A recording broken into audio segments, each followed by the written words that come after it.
Good morning बच्चों। इस video के पहले मैंने आप लोगों को अंतरा भाग का काव्य भाग में से पाठ 3 वीडियो मैं दीप अकेला का पोस्ट की थी। अब आज हम दूसरी कविता अज्ञे जी द्वारा लिखी मैंने देखा एक बूंद के विषय में पढ़ेंगे। मैंने देखा एक बूंद कविता में अज्ञे जी ने क्या बताया है, इसके विषय में जानकारी प्राप्त करेंगे। सबसे पहले बच्चों, हमें कविता का परिचय जानना अति आवश्यक है। तो क्या परिचय है कविता का? मैंने देखा एक बूंद कविता में कवि अज्ञे ने बूंद के माध्यम से मानव जीवन के एक एक क्षण को महत्वपूर्ण एवं सार्थक बताया है। किस तरह से समय बहुत महत्वपूर्ण होता है, उसका एक एक क्षण महत्वपूर्ण होता है, उसके विषय में बताया है। इस कविता में अज्ञे जी ने समुद्र से अलग बताया है। इस कविता में अज्ञे जी ने समुद्र से अलग क्या बताया है? बूंद के विषय में बताया है। इस कविता में अज्ञे जी ने समुद्र से अलग प्रतीत होती बूंद की क्षणभंगुरता को व्याख्यात किया है, यानी बूंद की क्षणभंगुरता के बारे में बताया है। यह क्षणभंगुरता बूंद की है। क्षणभंगुरता किसकी है बच्चों? बूंद की है, समुद्र की नहीं है। कवि देखता है कि बूंद क्षण भर के लिए ढलते सूरज की आग से रंग जाती है। जब बूंद क्षण भर के लिए आती है नीचे, तो वो सूरज के आग में रंग जाती है।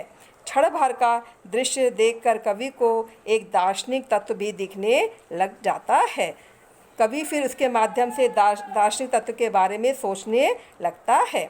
इस कविता के माध्यम से कवि ने जीवन में क्षण के साथ ही उसकी क्षणभंगुरता को भी प्रतिष्ठित किया है। यानी कवि क्या बता रहा है? कवि जीवन में क्षण के महत्व के साथ ही उसकी क्षणभंगुरता को भी यहाँ पर बता रहा है। कवि ने यह संदेश दिया है कि जीवन की सार्थकता इसी में है कि वह छोटे होते हुए भी विशेषताओं से भरा हुआ है। वह बूंद के माध्यम से इसकी विशेषताओं के बारे में कवि अज्ञे जी ने बताया है। कवि काव्यांश इस प्रकार है बच्चों।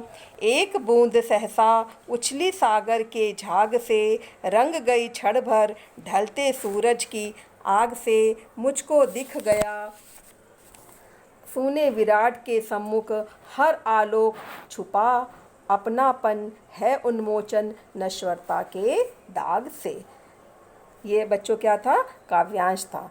तो मैं आपको पहले ही बता चुकी हूँ कि बोर्ड एग्ज़ाम में आपकी सप्रसंग व्याख्या आती है, तो सबसे पहले संदर्भ लिखते हैं, फिर प्रसंग लिखते हैं, फिर व्याख्या लिखते हैं, फिर विशेष लिखते हैं। तो इसमें कवि ने क्या बताया है बच्चों? कवि कहता है कि मैंने देखा कि सागर के झाग से अचानक एक बूंद उछली है।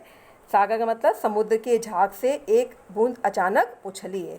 वह क्षण भर के लिए ढलते सूरज की रंग में रंग गई है। जब सूरज ढलता है तो उसकी रोशनी, उसकी जो आग है वो कैसी होती है बच्चों? पीले रंग की होती है। तो वह उसमें रंग गई है, अर्थात अस्त होते हुए सूरज की लालिमा से उसका रंग बिल्कुल लाल हो गया है।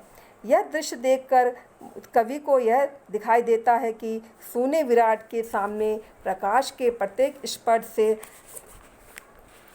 आलोकित अपनापन नश्वरता के दाग से मुक्ति देता है। अर्थात समुद्र से अलग चमकती हुई बूंद को देखकर कवि को यह बोध होता है कि विराट के सम्मुख क्षण भर को भी अलग दिखना नश्वरता के दाग से मुक्ति का एहसास है।